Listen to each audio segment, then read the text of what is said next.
Bom dia, eu sou o Thiago, do grupo 2, do terceiro ano do ensino médio, do Colégio Êxito Pedregal.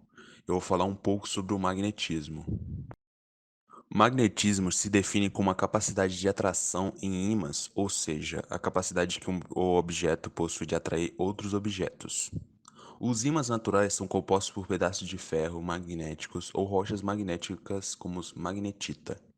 Os ímãs artificiais são produzidos por ligas metálicas como, por exemplo, níquel-cromo. Magnetismo sob o ponto de vista químico. O fenômeno do magnetismo pode ser explicado através das forças de polo. Por exemplo, os materiais possuem dois diferentes polos. Quando entram em contato com outras matérias, os polos iguais se repelem e os polos opostos se atraem. Este fenômeno recebe a denominação de dipolo magnético e pode ser considerado uma grandeza. A força do ímã é determinada por essa grandeza. Os próprios átomos são considerados ímãs. Por exemplo, como o polo norte e sul. As bússolas magnéticas trabalham com base no magnetismo. Veja o processo de funcionamento. Um ímã pequeno e leve se encontra no ponteiro das bússolas. Este ímã estabelece ao seu redor um campo magnético e está equilibrado sobre um ponto que funciona como pivô, sem atrito e de fácil movimento. Quando um ímã é situado em um campo de outro ímã, ele, ele se tende a se alinhar ao campo de referência. A Terra possui um campo magnético que funciona como referencial para o funcionamento da bússola. A bússola é um dispositivo extremamente simples, como a Terra é um ímã e a bússola também, surge uma atração magnética.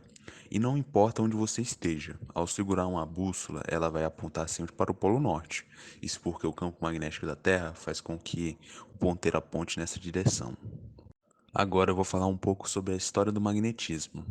Há um consenso que o magnetismo é conhecido desde o século VII a.C., através de textos gregos que fazem referência à observação de propriedades magnéticas em certos corpos constituídos de um mineral proveniente da região magnésia. Daí o nome magnetismo. Depois desses textos, temos somente por volta do século VII depois de Cristo, com os chineses, antigos relatos sobre o uso da bússola para caminhos marítimos. Por dezenas de anos, o magnetismo permaneceu sem interesse. Somente quando os chineses trouxeram a bússola para a Europa, na época do Renascimento, houve um interesse maior, pois este instrumento exerceu um papel importante nas grandes viagens e descobrimentos que se realizaram na época.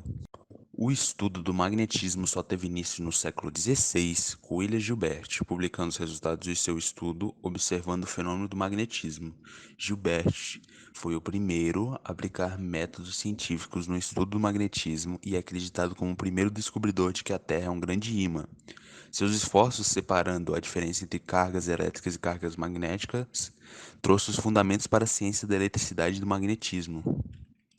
O próximo grande passo para o estudo do magnetismo ocorre em 1785, quando Charles Coulomb publicou a Lei dos Polos Inversos de Atração e Repulsão entre cargas elétricas e polos magnéticos. Por causa dessa contribuição, a origem do conceito de força, sua primeira definição e unidades são baseadas em forças entre dois polos.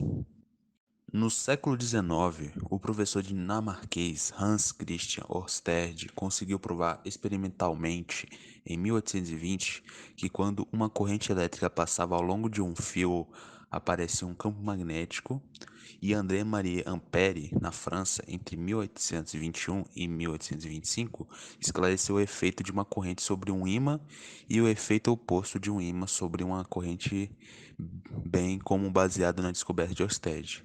Provou que as correntes elétricas se atraem ou se repelem mutuamente, descrevendo também as leis que regem o fenômeno.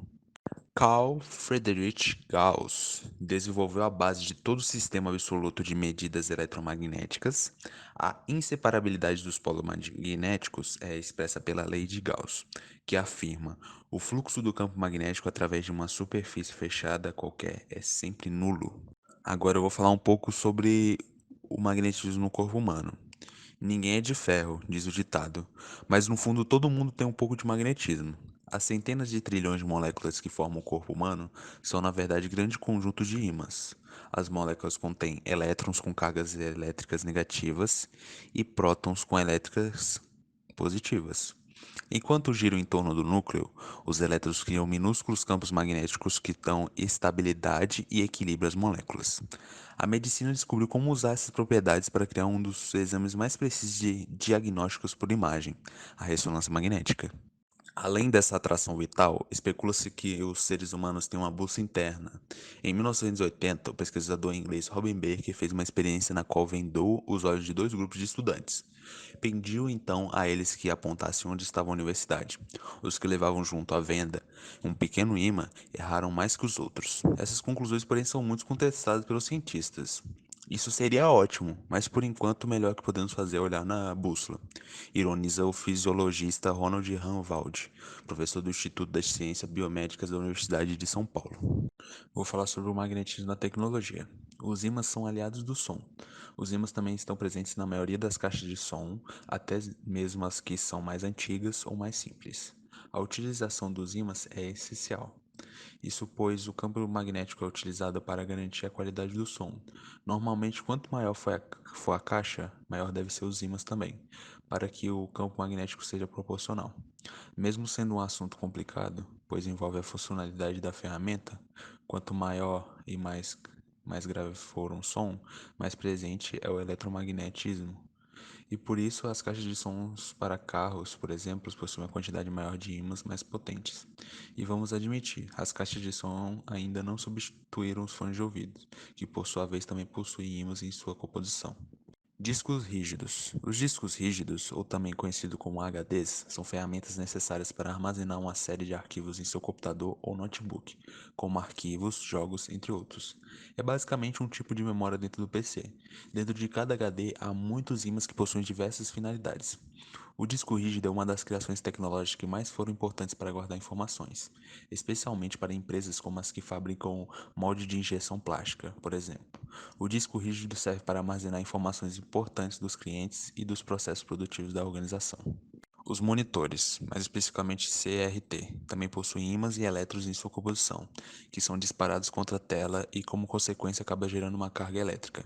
Por essa razão, quando nosso celular ou algum dispositivo eletrônico que também possui ímã se aproxima das TVs e monitores mais antigos, o campo magnético era alterado e sua estabilidade gerando um ruído estranho e prejudicando as imagens mostradas no momento.